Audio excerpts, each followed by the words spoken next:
Well, basically, it's a charity cycle around France to coincide with the Rugby World Cup. I suppose I've always been a bit of a francophile. I've been looking forward to the World Cup for years, and about 6 months ago, maybe I got the idea, sure, I may as well do something useful while I'm there. And coincided with my physio telling me I needed to lose a few kilos, so I thought I'd hop on the bike and try and take in as many of the host cities as possible. So, like my own little rugby tour de France, which I suppose is what the event is actually called. Obviously designed to be for a charitable cause, and for Medecins Sans Frontières. They provide medical aid in emergency situations, in particular in disaster zones across the world in over about 70 countries, where there be a disaster caused by war, or even indeed natural disasters and epidemics, generally where indigenous health systems or national health systems have effectively disintegrated or have never been properly constituted in countries. They provide effectively medical service to people who wouldn't have it otherwise. You're thrown into the middle of what's often a chaotic situation. They're the kind of situations that MSF goes to, situations where no other aid agency will go, where the medical services have collapsed in a country.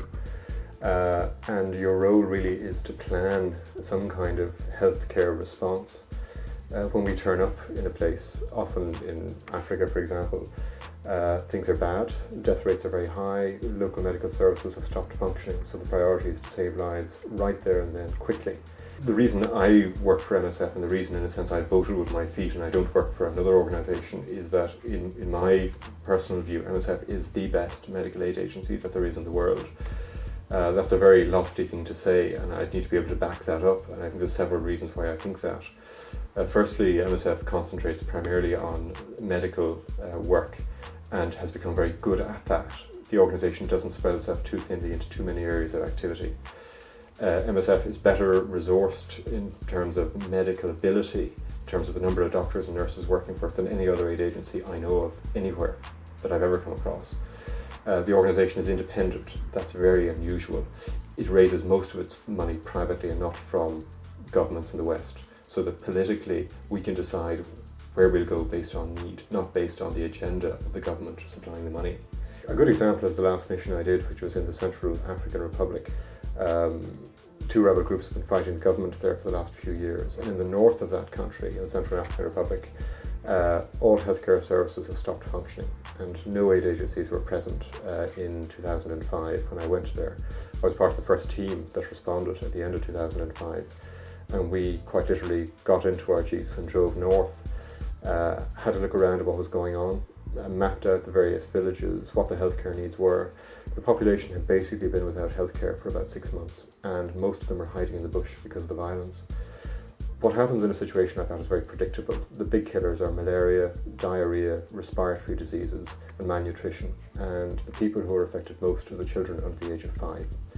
The UN weren't there. It takes the UN months to get there. Other aid agencies weren't there because they couldn't get funding. There wasn't international donor interest. MSF has its own money, and it has its own money because thousands and thousands of people in Europe give the money privately as individuals, and it means that if MSF finds a problem, we can go in straight away. And when people give money, that money goes to the sharp end of where it's needed, right at the front line, in some of the most dangerous places in the world where nobody else will go. And what we're going to deliver is quality medical care, free at the point of delivery. It's very hard to achieve that in any other way that I know. 1,500 kilometres, starting off in Nantes in Brittany on the west coast, which is a host city for the World Cup. More or less staying in each town for one night. The whole Rugby Tour de France is 20 days, so 16 days of that will be on the bike with 4 rest days. And the cities I'll be passing through mainly are Nantes, down to Bordeaux, where I unfortunately won't be able to sample the wine, then down to Toulouse, which is obviously legendary rugby heartland in the southwest of France, across then towards the coastal city of Montpellier, then onwards to Marseille, then up north towards Lyon to Saint-Étienne, and then finally the last leg is from Saint-Étienne into Lyon. So that's actually the easiest, shortest leg.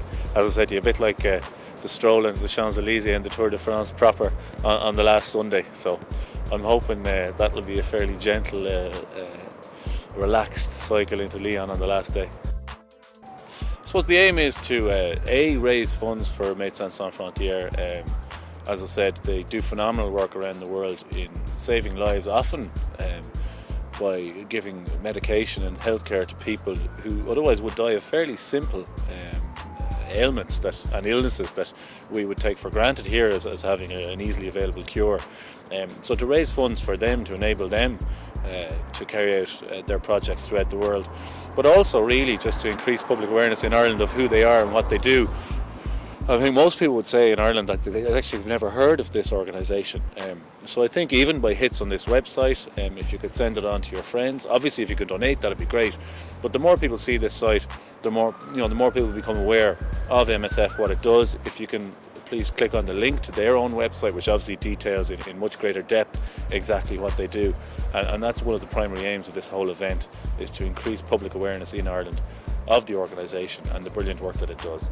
It's about impact. When people give money to MSF, they get huge bang for their buck. We have lower overheads than most other agencies I can think of. We're paid a lousy salary as volunteers.